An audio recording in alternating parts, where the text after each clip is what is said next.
got mail.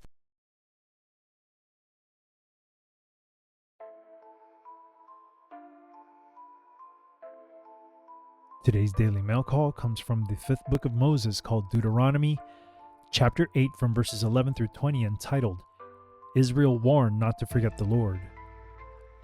Beware that thou forget not the Lord thy God, in not keeping his commandments and his judgments and his statutes,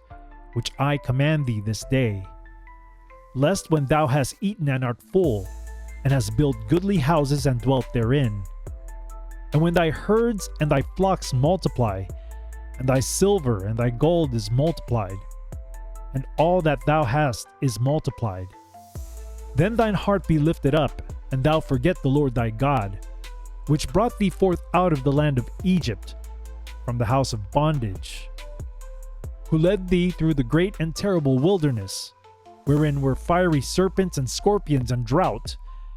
where there was no water, who brought thee forth water out of the rock of flint, who fed thee in the wilderness with manna, which thy fathers knew not, that he might humble thee, and that he might prove thee to do good at thy latter end. And thou say in thine heart, My power and the might of my hand hath gotten me this wealth. But thou shalt remember the Lord thy God, for it is he that giveth thee power to get wealth,